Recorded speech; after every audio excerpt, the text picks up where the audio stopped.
Well, good afternoon.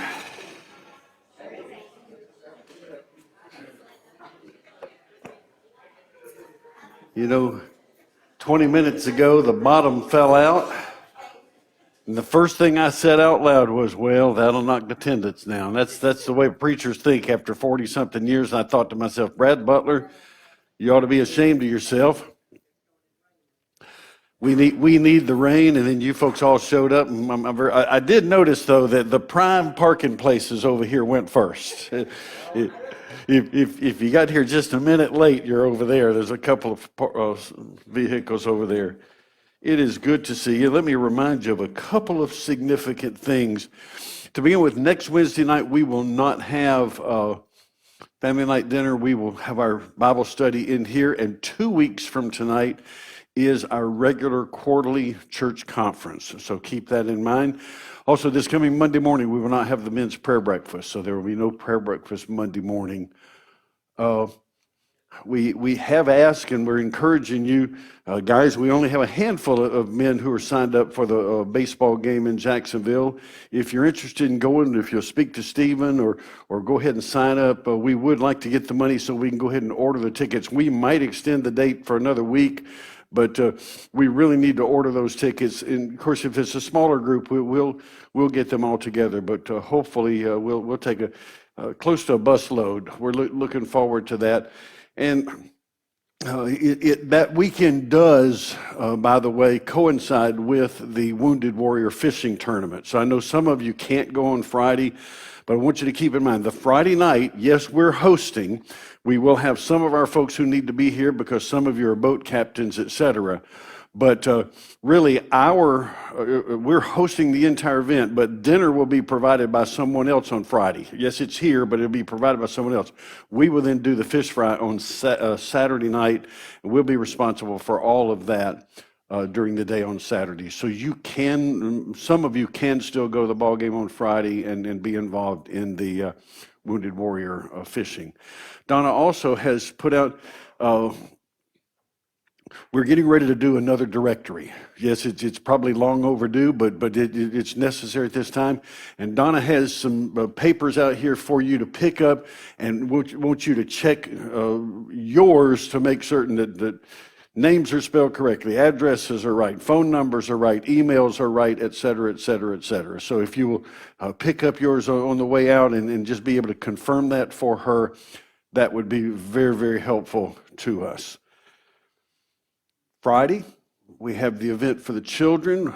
Stephen says we have about 15 children that are currently, children and youth that are signed up to be here, as well as adults.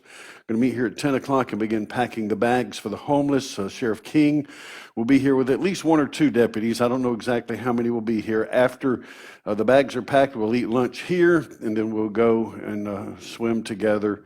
And so it's going to be a good afternoon, good morning and afternoon for our children because they go back to school next week. One more thing, tomorrow is the prayer walk time for our schools.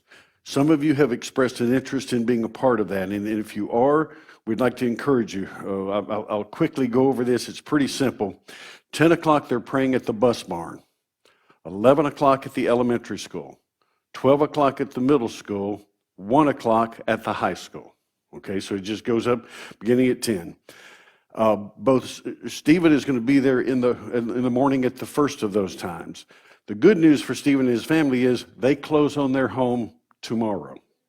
The bad news is that they close on their home tomorrow, and so he's going to have to leave from there to head to the closing, so he won't be there the entire time.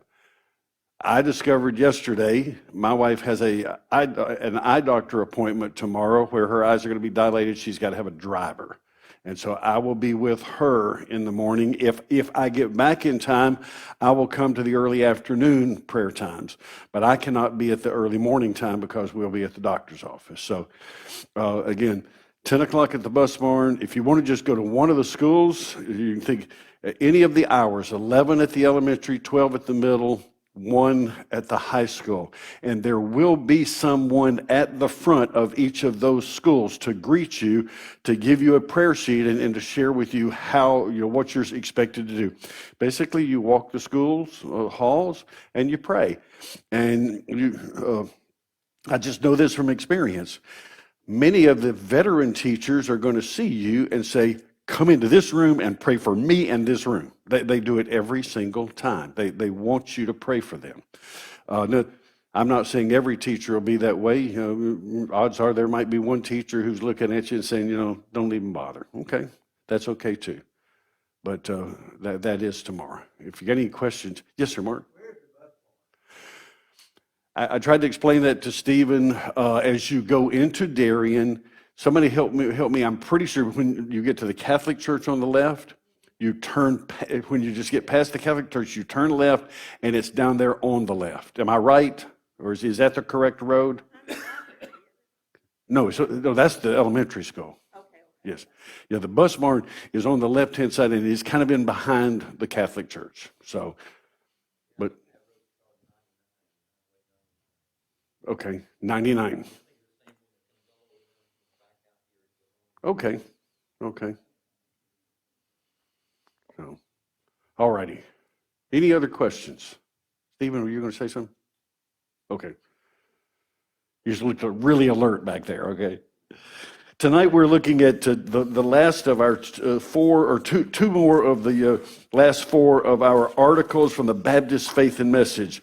We're going to be closing it out next week, I hope, with two others. Tonight, we're looking at two different ones, the Christian and social order and peace and war. Okay. What in the world do we mean by the Christian and social order? Let's read this article. I'm going to read it out loud. All Christians are under obligation to seek to make the will of Christ supreme in our own lives and in human society. Means and methods used for the improvement of society and the establishment of righteousness among men can be truly and permanently helpful only when they are rooted in the regeneration of the individual by the saving grace of God in Jesus Christ.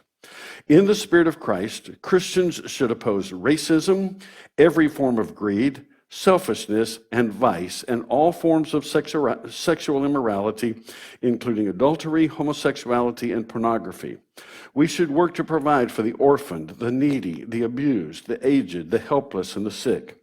We should speak on behalf of the unborn and contend for the sanctity of all human life from conception to natural death. Every Christian should bring industry, government, and society as a whole under the sway of the principles of righteousness, truth, and brotherly love. In order to promote these ends, Christians should be ready to work with all men of goodwill in any good cause, always being careful to act in the spirit of love without compromising their loyalty to Christ and His truth. Let me quickly summarize this particular article and then come back and try to unpack it a little bit. This article is saying we ought to act like Christians every day of the week.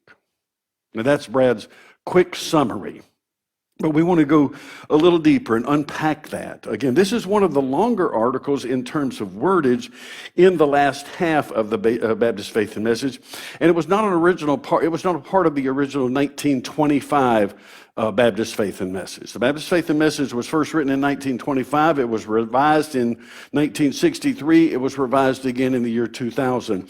And we and most other Southern Baptist churches say very strongly that we endorse and seek to follow the 2000 Baptist Faith and Message. This article is an attempt to help us understand that we are to put our faith into practice on a day-by-day basis. Let's notice several of the things that are mentioned in dealing with how we look at this. It's a call for Christian citizenship. It's a call for, again, the Christian life to be lived out. We've recently come through we're almost to the end of the month of July, and earlier this year we celebrated the 250th anniversary of our country. Some of you would probably be surprised. You are blissfully unaware of the debate that has been on Facebook, somewhat heated in some ways, between pastors as to how much or how, in what manner churches ought to even be involved in the celebration of a national holiday such as this.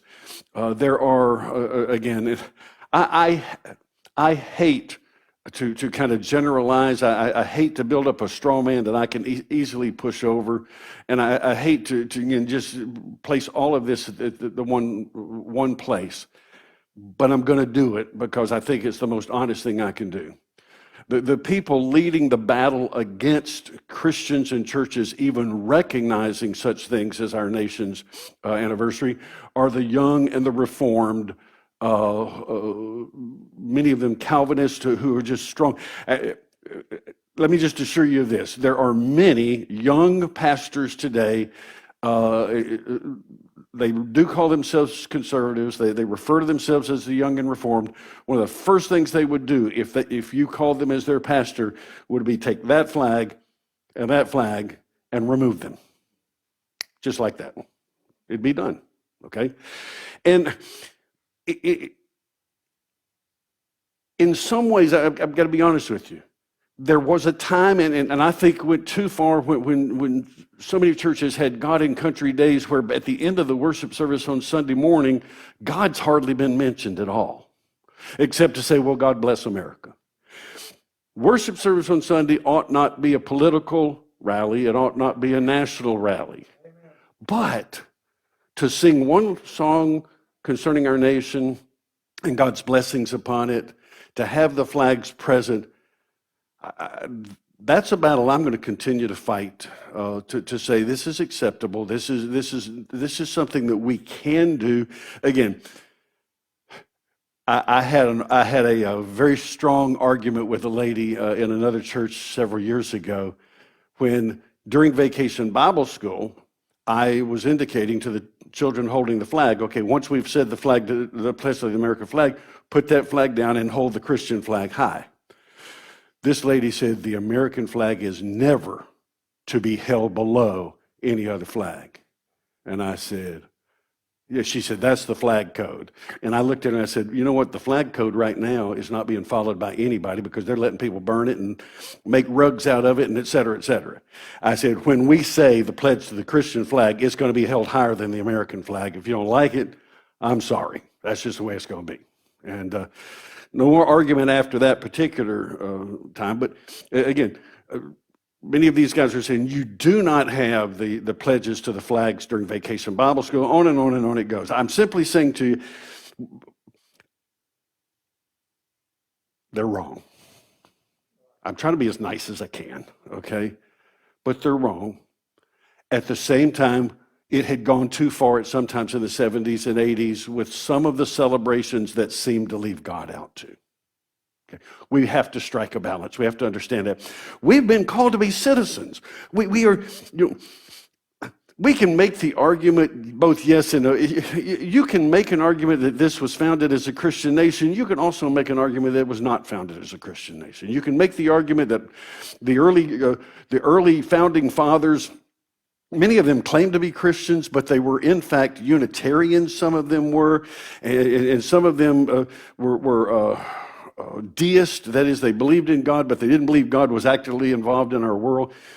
Here's what you can't argue. You cannot argue that faith has not played a role in the founding and the continuation of this nation. And you cannot say that God has not in some ways blessed this nation. That's very clear. Are we the replacement of the people of Israel? Be very careful about that. In no way, shape, or form. But God has given us the freedoms that we have are based on Judeo-Christian principles. And we're going to talk about the religious order, religious liberty next week. But throughout this entire article, they're talking about a number of different things. The improvement of society and the establishment of righteousness, that's our call as believers. In other words, we are to be what Jesus said. We're to be salt and light. Salt gives flavor. It also causes us to be thirsty for the water that brings life, and light helps us to be able to see. So This entire thing is talking about being salt and light. Notice several of the things that are mentioned here. Racism leads the way. Racism is the first thing that is addressed there. When you consider the fact that our Southern Baptist Convention was founded based on many ways on racist terms. We're not being honest if we say otherwise, folks. When the state of Alabama's Baptist Convention intentionally placed a slave-owning pastor up to be a missionary, and when he was rejected, that was the final straw that led to the forming of the Southern Baptist Convention. I've just read too much church history and Baptist history.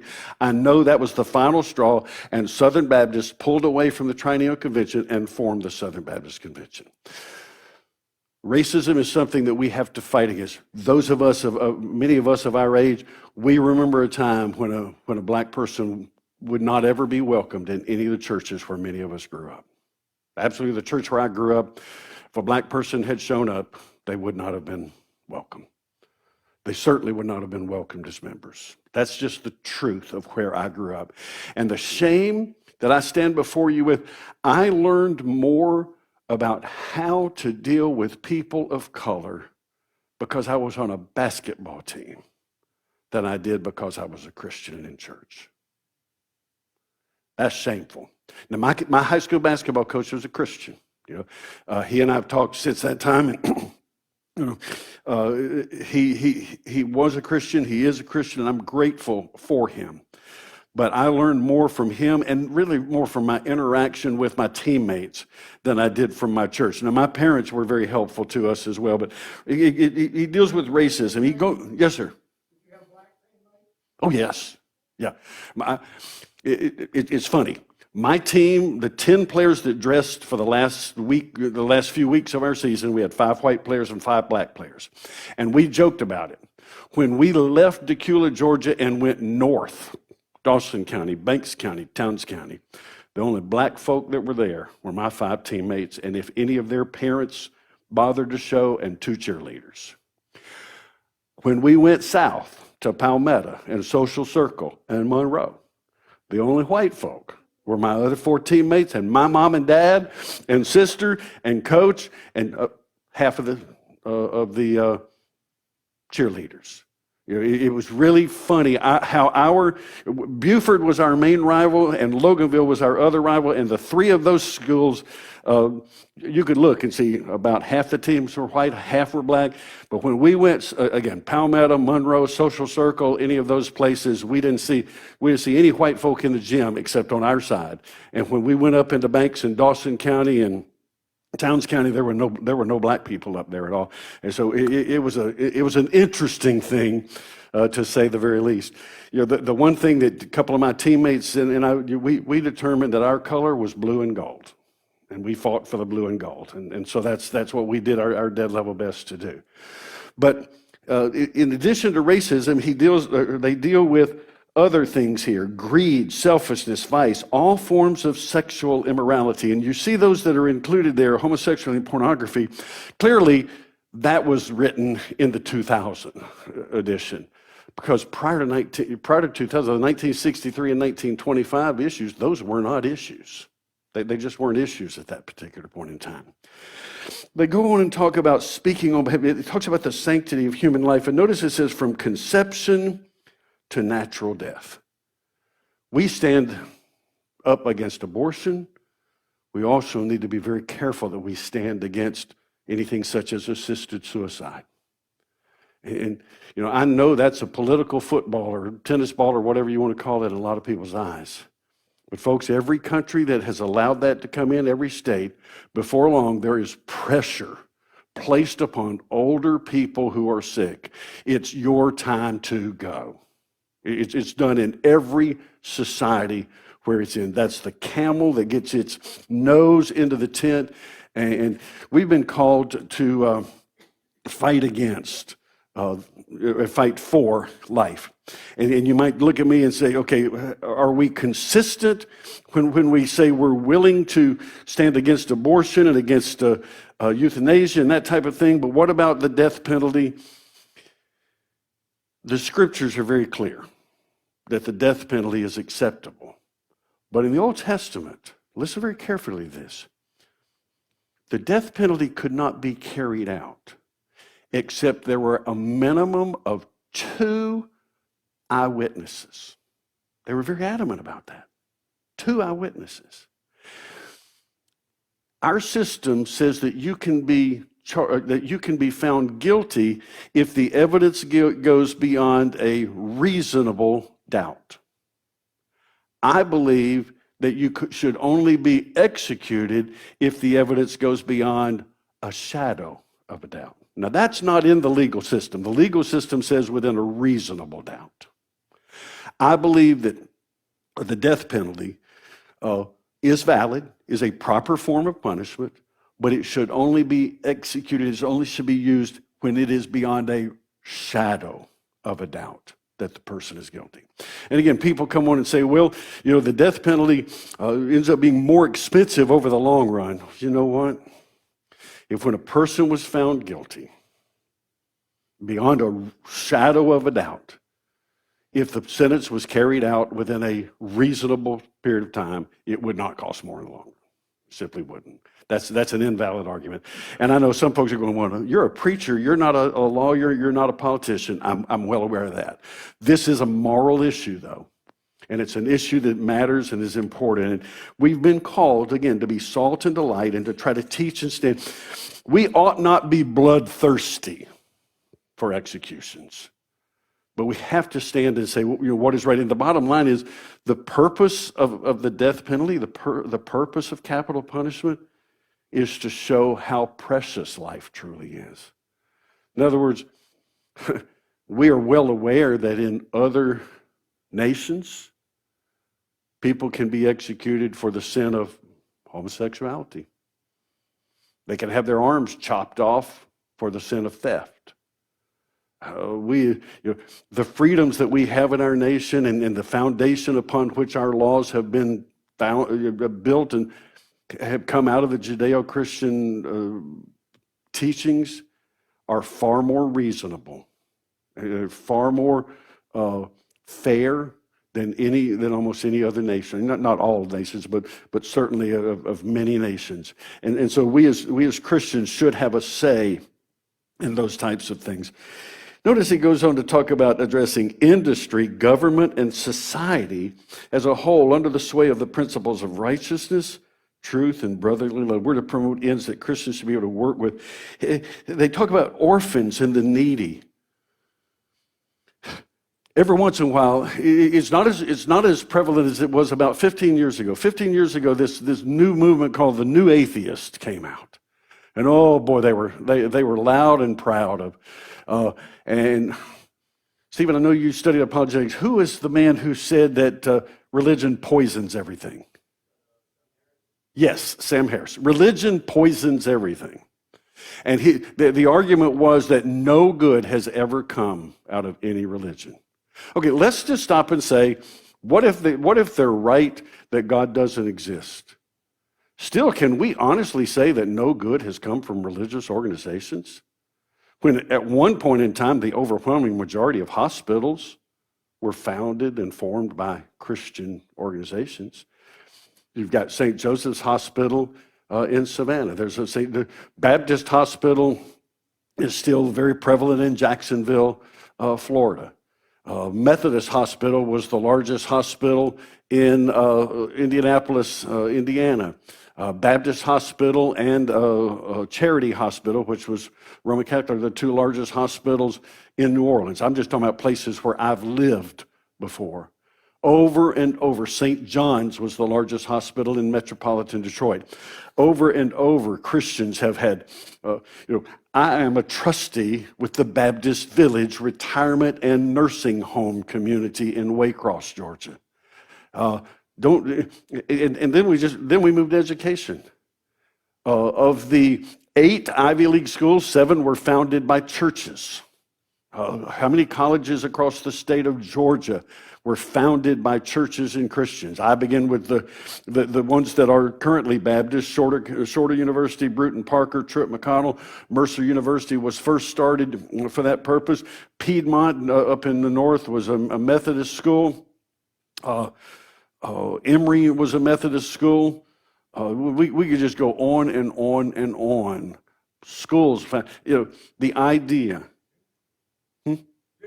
Duke, that's founded by Methodists. Notre Dame, we don't like their football program, but the idea that religion has not had any positive influence is just nonsensical. And the call in this article, the Christian and the social order, is that we're to do all that we can to build that and make that better. A man that I believe was a true statesman's funeral was earlier this week. Longtime Southern Baptist, Lindsey Graham. And was he perfect? Obviously not. None of us are. But still, what can we do to make our society better? Well, the first thing you can do is vote. Register and vote. I'm not going to stand in this pulpit and tell you for whom to vote, but get yourself registered and make certain that you're voting. I'm pretty confident I'm speaking to the choir when I tell you that, okay? But some of us ought to run for office from time to time. I will tell you this, and I hope you don't get angry at me when I say this. I'm not a great fan of him today, Mike Huckabee. Now, I believe and agree with almost everything he says. But Mike Huckabee took a horrible demotion to leave the pastorate and become a governor. I don't understand that. Now, maybe that was God's calling on him. Maybe I have to be careful. But I just have to, it was a long time ago, and I don't think I would have had any chance whatsoever, but I was actually approached by people years ago about running for a congressional position in the state of Georgia. It was a small group of people to begin with. I thought it was laughable, but I thought to myself, God called me to be a pastor. I can't take a demotion.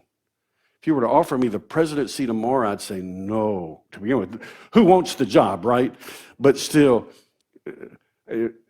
but we need Christians who will run.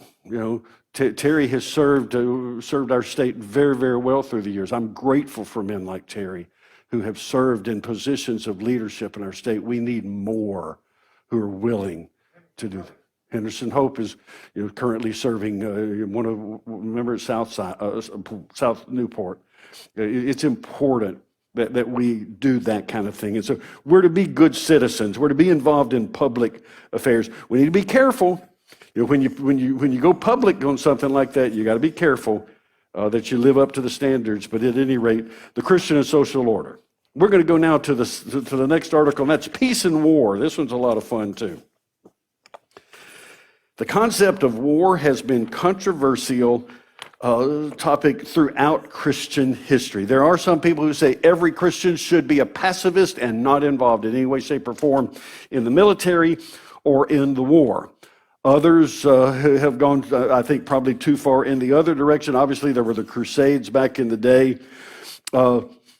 I want to talk about the just war theory, and this may be all I have time for tonight. I may stop in the middle of this, I'll see, but I did some research in preparation for this. Most everyone in here, you've heard that phrase, right? Just war theory. Has everybody heard that before? Just war theory. The just war theory. The just war theory is basically a theological position on when and why nation states can enter war. There are three criteria or three, the framework, three aspects to it. There must be justice in entering the war, justice in conduct during the war, and justice after the war. This is a theological position. This is not an official position of the United States or of any other nation, but it is a theological position that theologians have developed. Justice in entering a war, here are the tenets behind it. There must be a just cause. You're fighting to prevent or correct a grave public evil. In other words, if a smaller nation is attacked by a larger nation simply to grab their land, it is acceptable, first of all, for the smaller nation to fight back, and it is acceptable for other countries to come to their aid and assistance. There must be just cause. It must be the last resort. In other words, all peaceful, diplomatic, and legal alternatives should have been exhausted first. There must be a legitimate authority for going to war. In other words, only recognized sovereign states or legal governments can declare and wage war. It should not be, we ought not, I'll put it this way, the state of Georgia has no right to go to war. It's the United States that would have the right. It has to be a legitimate authority. That's what they're saying there. You must have the right intention. That is, the explicit goal must be to achieve peace and justice, not territorial expansion or revenge. There must be a proportionality. That is, the expected good and peace resulting from conflict must outweigh the resulting destruction and loss of life. You must weigh that out. And there has to be, for it to be a just war, there has to be a chance of success. It needs to be a realistic prospect of victory. Hopeless fights with massive casualties are unjust. So the first tenet of a just war is there must be justice in entering the war. The second tenet is justice in conduct during the war. And the idea is under that. First of all, discrimination. Non-combatants, civilians, and surrendered soldiers should be protected and never intentionally targeted. And again, this is the just war theory.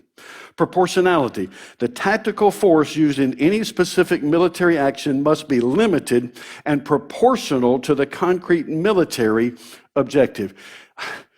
Quite frankly, this is saying you just don't go in and wipe out cities at a time.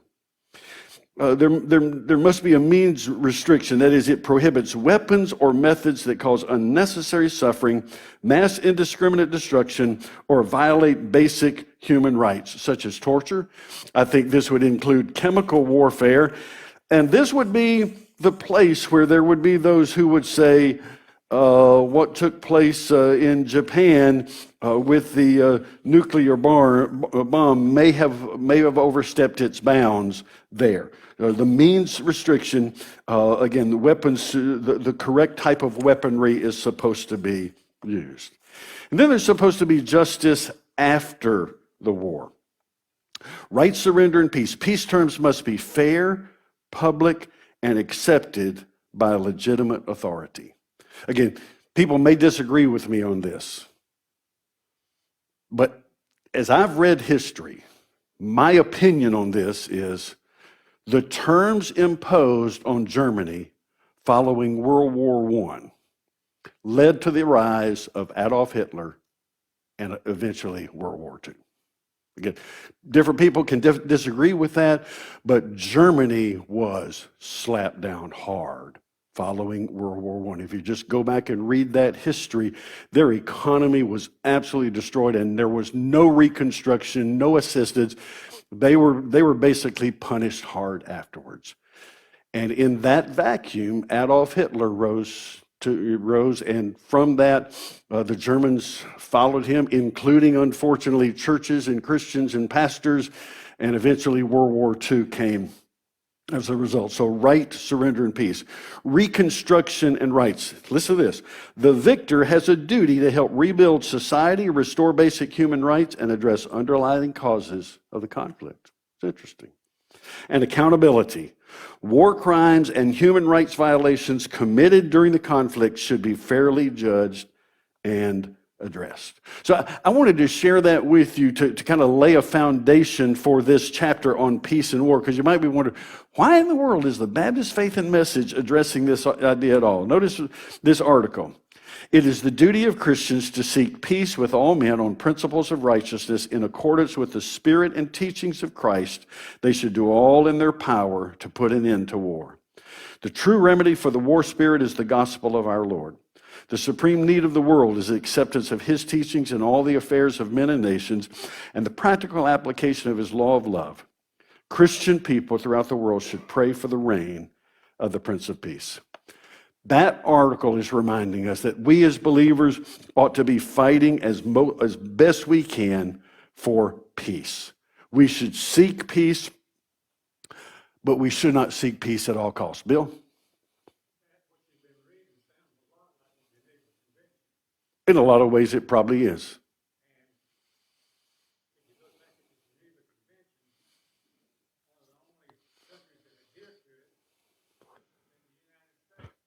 Yes, sir. That's true. Mark?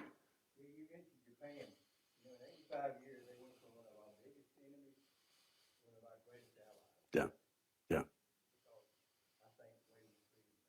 After the war, you're exactly right. There was a tremendous difference in the way we treated Japan following the war and the way Germany was treated by their European neighbors after World War One. Yeah.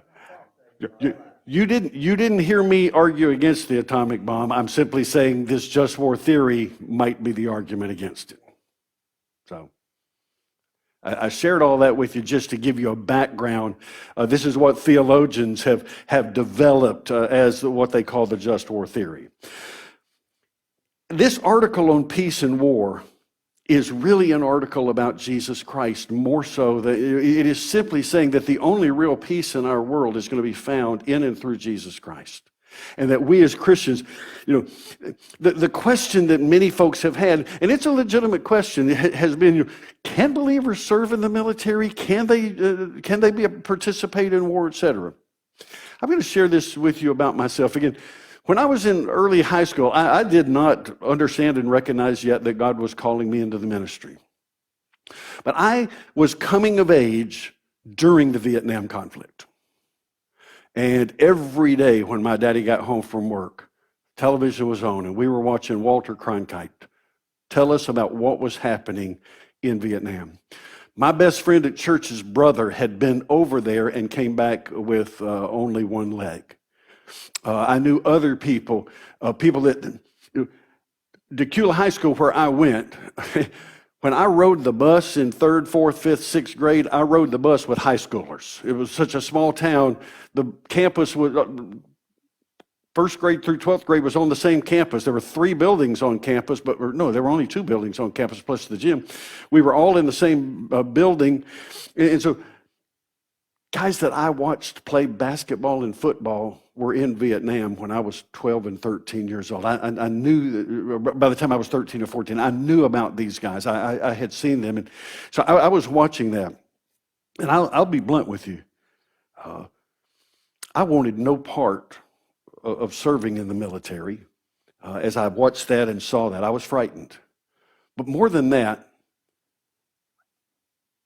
I questioned strongly, and I still to this day, could I ever actually pull the trigger on another human being? I believe the most dangerous person in the world to have a gun on his side is the person who won't use it. Therefore, I don't carry one. Now, I'm telling you about myself. I'm not a pacifist. I recognize the need for war, and I have gotten into my share at the appropriate times of fist fights. When I was in high school, I fought both for honor, but I also fought for my sister on one occasion, and I'm not the least bit ashamed of that one. There was a guy that was hurting her, and I determined he needed to be hurt as well. And since I was 3 years older than him, I accomplished my purpose. But anyway.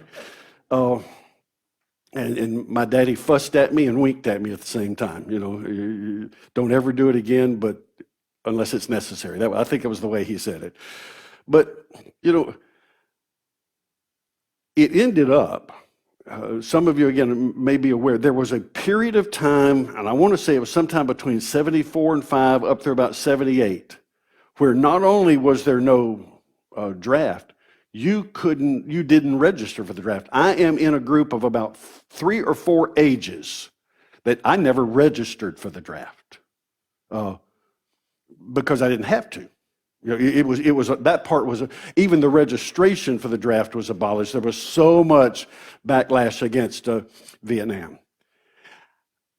I do believe that had I been drafted, I would have had to have been a part of, if the Lord had not yet called me into ministry, I would have been try to be a medic or something. Again, me on the front lines, it wouldn't have happened.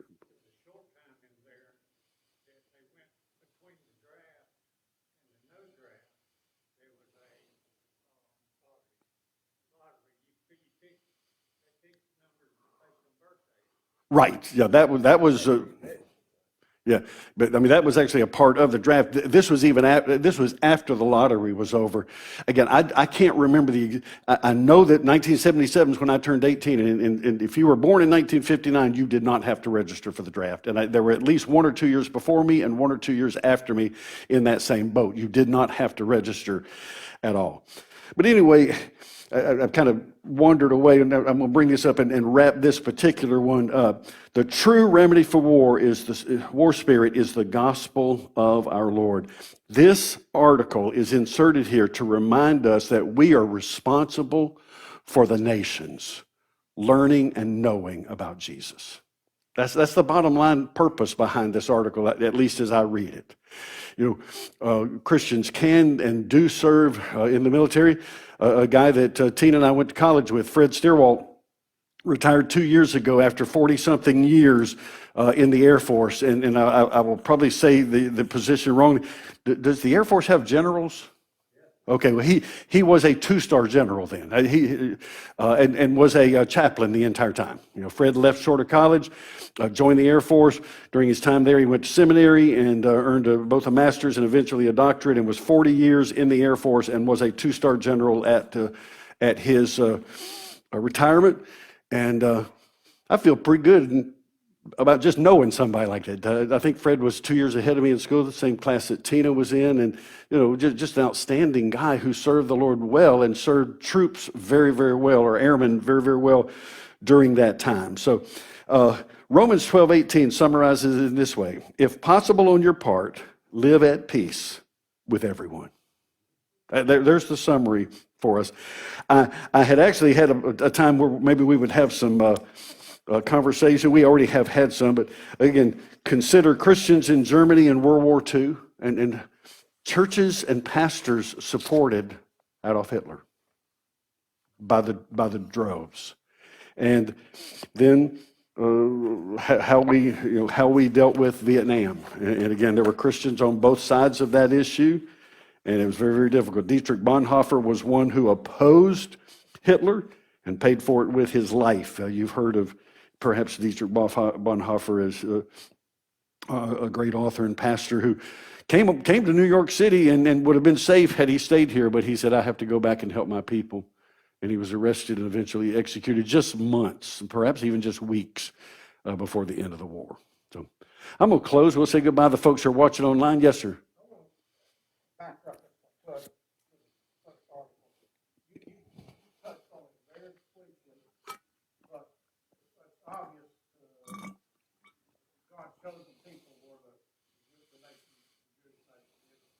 Mm-hmm.